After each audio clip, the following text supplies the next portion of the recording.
ಟಿಪ್ಪು ಸುಲ್ತಾನ್ ಶಿಕ್ಷಣ ಸಂಸ್ಥೆ ಕೋಟೆಪುರ ಉಳ್ಳಾಳ ಇಲ್ಲಿ ನಮ್ಮ ಪ್ರೌಢ ಮತ್ತು ಪ್ರಾಥಮಿಕ ಶಾಲೆಗಳು ನಡೆಯುತ್ತಿದ್ದು, ನಮ್ಮ ಪ್ರೌಢಶಾಲೆಯ ಒಂದು ಚುನಾವಣೆಯ ಪ್ರಕ್ರಿಯೆಯನ್ನು ಈ ದಿವಸ ನಾವು ನಡೆಸ್ತಾ ಇದ್ದೇವೆ.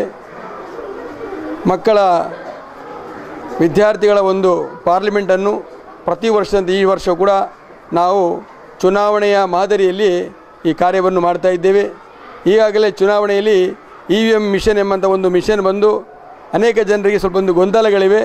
ಆದ್ದರಿಂದ ನಾವು ನಮ್ಮ ಮೊದಲ ಕ್ರಮದಲ್ಲಿ ಮತಪೆಟ್ಟಿಗೆಗಳ ಮೂಲಕ ವಿದ್ಯಾರ್ಥಿಗಳು ಮತವನ್ನು ಹಾಕುವ ರೀತಿಯಲ್ಲಿ ವ್ಯವಸ್ಥೆ ಮಾಡಿದ್ದೇವೆ.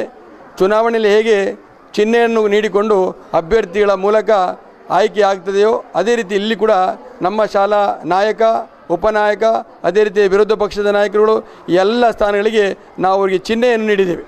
ಪ್ರತಿಯೊಂದು ಚಿಹ್ನೆಯನ್ನು ನೀಡಿಕೊಂಡು ಆ ಚಿಹ್ನೆಗೆ ವಿದ್ಯಾರ್ಥಿಗಳು ತಮ್ಮ ಅಮೂಲ್ಯವಾದಂತಹ ಒಂದು ಮತವನ್ನು ಆರಿಸಿ ನಮ್ಮ ಶಾಲಾ ವಿದ್ಯಾರ್ಥಿಗಳ ಪಾರ್ಲಿಮೆಂಟನ್ನು ಒಂದು ಸುಸಜ್ಜಿತವಾಗಿ 2018-19 ಸಾಲಿಗೆ ನಡೆಸಿಕೊಡುವಲ್ಲಿ ಎಲ್ಲ ವಿದ್ಯಾರ್ಥಿಗಳಿಗೆ ಒಂದು ಉತ್ತಮ ರೀತಿಯಲ್ಲಿ ಮತದಾನ ಮಾಡುವಂಥ ರೀತಿಯ ಒಂದು ಅವಕಾಶಕ್ಕೆ ನಮ್ಮ ಶಿಕ್ಷಣ ಕ್ಷೇತ್ರ ಅದನ್ನು ಮಾಡಿ ತೋರಿಸಿದೆ. ಈ ಮತದಾನದ ಈ ಒಂದು ಕೇಂದ್ರದಲ್ಲಿ ನಮ್ಮ ಶಿಕ್ಷಕರು ಎಲ್ಲರೂ ಕೂಡ ಅದಕ್ಕೆ ಅಧೀಕ್ಷರಾಗಿ ಕೆಲಸ ಮಾಡ್ತಾ ಇದ್ದಾರೆ. ಅದೇ ರೀತಿಯಲ್ಲಿ ನಮ್ಮ ಚುನಾವಣೆಗೆ ಸಂಬಂಧಪಟ್ಟು ಇದಕ್ಕೆ ಪೂರ್ತಿಯಾಗಿ ಒಬ್ಬರು ಅಧ್ಯಾಪಕರನ್ನು ಜವಾಬ್ದಾರಿಯನ್ನು ಮಾಡಿಕೊಂಡಿದ್ದೇವೆ. ಅವರನ್ನು ಚುನಾವಣಾ ಅಧಿಕಾರಿ ಅಂತ ಮಾಡಿಕೊಂಡು ಚುನಾವಣಾ ಅಧಿಕಾರಿಗಳನ್ನಾಗಿ ಮಾಡಿಕೊಂಡು ಅವರು ಆ ಅಭ್ಯರ್ಥಿಗಳನ್ನು ಕರೆದುಕೊಂಡು ಅವರಿಗೆ ಮತದಾನದ ವಿಷಯದ ಬಗ್ಗೆ ಹಾಗೂ ಚಿಹ್ನೆಯನ್ನು ನೀಡುವ ಬಗ್ಗೆ ಸರಿಯಾದ ಮಾಹಿತಿಯನ್ನು ಮಾಡಿಕೊಂಡು ಅವರಿಗೆ ಆಯ್ಕೆಯಾದಂಥ ಚಿಹ್ನೆಯನ್ನು ಆಯ್ಕೆ ಮಾಡಿಕೊಂಡು ಸಲ್ಲಿಸಿಕೊಂಡು ಅದೇ ರೀತಿಯಲ್ಲಿ ಮತದಾನದ ಪ್ರಕ್ರಿಯೆಯಲ್ಲಿ ಕೂಡ ಹಾಗೆ ಅಭ್ಯರ್ಥಿಗಳಿಗೆ ನಾಮಪತ್ರವನ್ನು ಸಲ್ಲಿಸುವ ಒಂದು ದಿನಾಂಕ, ಹಿಂತೆಗೆದುಕೊಳ್ಳುವಂಥ ದಿನಾಂಕ, ಪರಿಶೀಲನೆ ದಿನಾಂಕ, ಘೋಷಣೆ ದಿನಾಂಕ, ಅದೇ ರೀತಿಯಲ್ಲಿ ಪ್ರಚಾರ ಕೊನೆಗೊಳ್ಳುವ ದಿನಾಂಕ, ಈ ರೀತಿಯಲ್ಲಿ ಬೇರೆ ಬೇರೆ ದಿನಾಂಕಗಳನ್ನು ಗೊತ್ತುಪಡಿಸಲಾಗಿದೆ.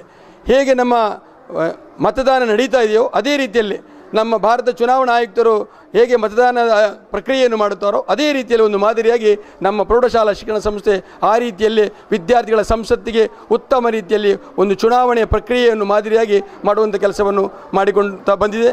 ಇದರ ಒಂದು ಜವಾಬ್ದಾರಿಯನ್ನು ನಮ್ಮ ಶಾಲೆಯ ಡ್ರಾಯಿಂಗ್ ಅಧ್ಯಾಪಕರಾದ ಶ್ರೀಮಾನ್ ರಫೀಕ್ರವರ ನೇತೃತ್ವದಲ್ಲಿ ಈ ಎಲ್ಲ ಕೆಲಸಗಳನ್ನು ನಡೀತಾ ಇದೆ. ಅದೇ ರೀತಿಯಲ್ಲಿ ಎಲ್ಲ ಅಧ್ಯಾಪಕರು ಬಂಧುಗಳು ಕೂಡ ಇವತ್ತು ಚುನಾವಣೆ ಅಧಿಕಾರಿಗೆ ಮೊದಲ ಪೋಲಿಂಗ್ ಆಫೀಸರ್, ಎರಡನೇ ಪೋಲಿಂಗ್ ಆಫೀಸರ್, ಹೀಗೆ ಅವರೆಲ್ಲ ಕೆಲಸವನ್ನು ಉತ್ತಮ ರೀತಿಯಲ್ಲಿ ಮಾಡ್ತಾ ಇದ್ದಾರೆ. ಅದನ್ನು ಇವತ್ತು ಸಂಜೆ ಒಳಗೆ ಮತವನ್ನು ಎಣಿಕೆ ಮಾಡಿಕೊಂಡು ಯಾರು ಅಭ್ಯರ್ಥಿಗಳು ವಿಜಯಶಾಲಿ ಆಗಿದ್ದಾರೆ ಅವರನ್ನು ಘೋಷಿಸುವ ಕೆಲಸವನ್ನು ಕೂಡ ಇವತ್ತೇ ನಾವು ಮಾಡಲಿಕ್ಕಿದ್ದೇವೆ. ಆದ್ದರಿಂದ ನಮ್ಮ ಈ ಕಾರ್ಯಕ್ರಮವನ್ನು ವೀಕ್ಷಿಸಿದಂಥ ಎಲ್ಲ ಹೊಸಕೂರಲ್ನ ನಮ್ಮ ಎಲ್ಲ ಮಿತ್ರರಿಗೆ ನಾನು ವಂದನೆಯನ್ನು ಸಲ್ಲಿಸುತ್ತಾ ಹೊಸಕೂರಲ್ ಚಾನೆಲ್ನ ನಿರ್ದೇಶಕರು ಮತ್ತು ನಮ್ಮ ಮಿತ್ರ ಆಸಿಫ್ರವರಿಗೆ ಕೂಡ ನಮ್ಮ ಸಂಸ್ಥೆಯ ವತಿಯಿಂದ ಧನ್ಯವಾದವನ್ನು ಅರ್ಪಿಸ್ತಾ ಇದ್ದೇನೆ.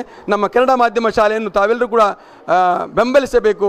ನಮ್ಮ ಶಾಲೆಗೆ ಹೆಚ್ಚು ಹೆಚ್ಚು ದಾಖಲಾತಿಯನ್ನು ಮಾಡಿಕೊಳ್ಬೇಕು.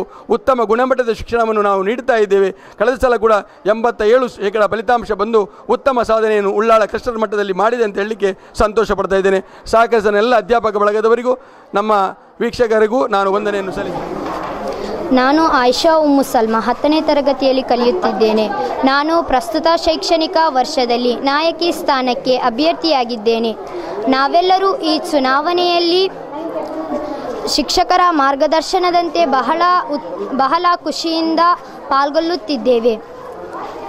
ಒಂದು ವೇಳೆ ನಾನು ಆಯ್ಕೆಯಾದರೆ ಶಾಲಾ ಅಭಿವೃದ್ಧಿಗೆ ಚ್ಯುತಿ ಬಾರದಂತೆ ನನ್ನ ಸಹಪಾಠಿಗಳಿಗೆ ಅನುಕೂಲಕರವಾದ ಪರಿಸರ ನಿರ್ಮಾಣ ಮಾಡುವಲ್ಲಿ ಶ್ರಮಿಸುತ್ತೇನೆ. ಈ ಚುನಾವಣೆಯಲ್ಲಿ ಭಾಗವಹಿಸುವುದರಿಂದ ರಾಜಕೀಯ ಜ್ಞಾನ ನಮಗೆ ದೊರೆಯುತ್ತದೆ.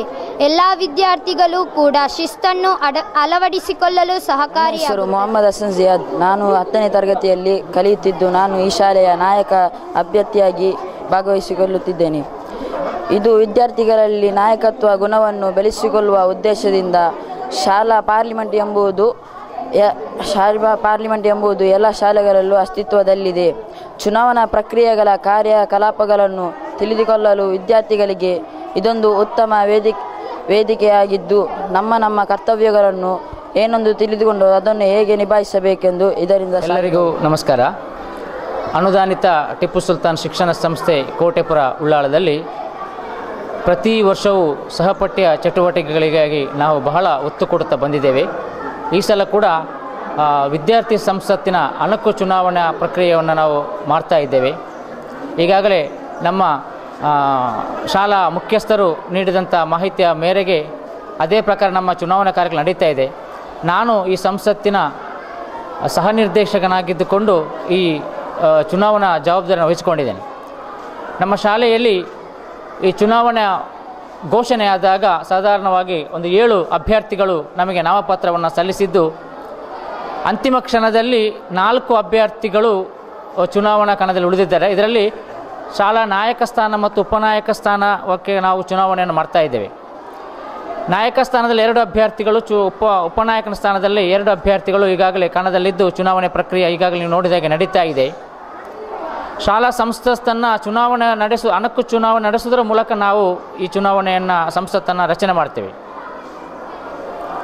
ಪ್ರತಿಯೊಬ್ಬ ವಿದ್ಯಾರ್ಥಿಯೂ ಕೂಡ ರಾಜಕೀಯ ಜ್ಞಾನ ಮತ್ತು ವಿಧಾನಸಭೆಯ ಕಾರ್ಯಕಲಾಪಗಳನ್ನು ಅರಿತುಕೊಂಡು ಮನನ ಮಾಡಿಕೊಂಡಾಗ ಮುಂದೆ ಭಾರತವು ಇನ್ನಷ್ಟು ಅಭಿವೃದ್ಧಿಯಾಗುವಲ್ಲಿ ಯಾವುದೇ ಸಂದೇಹವಿಲ್ಲ ಎಂಬ ನಿಟ್ಟಿನಲ್ಲಿ ಈ ಚುನಾವಣಾ ಕಾರ್ಯಕ್ರಮ ನಾವು ಮಾಡ್ತಾ ಇದ್ದೇವೆ.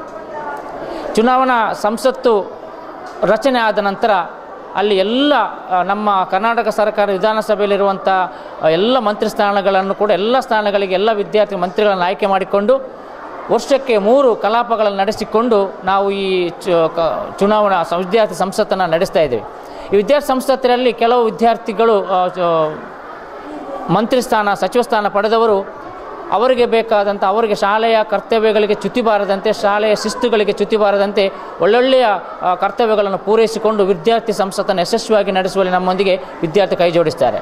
ಈ ನಿಟ್ಟಿನಲ್ಲಿ ವಿದ್ಯಾರ್ಥಿಗಳಿಗೆ ಸಂಸತ್ ಅಂದರೇನು, ವಿಧಾನಸಭೆ ಎಂದರೇನು, ಕಾರ್ಯಕಲಾಪ ಏನು, ನ್ಯಾಯಾಂಗ, ಕಾರ್ಯಾಂಗ, ಶಾಸಕಾಂಗ ಇದೆಲ್ಲದರ ಬಗ್ಗೆ ನಾವು ಒಂದು ಪ್ರಾಯೋಗಿಕವಾಗಿ ಈ ಚುನಾವಣೆ ಮೂಲಕ ಮಕ್ಕಳಿಗೆ ತಿಳಿದುಕೊಳ್ಳಿಕ್ಕೆ ಒಂದು ಸಹಕಾರಿ ಮತ್ತು ಅದೊಂದು ಉತ್ತಮ ವೇದಿಕೆ ಕೂಡ ಹೌದು.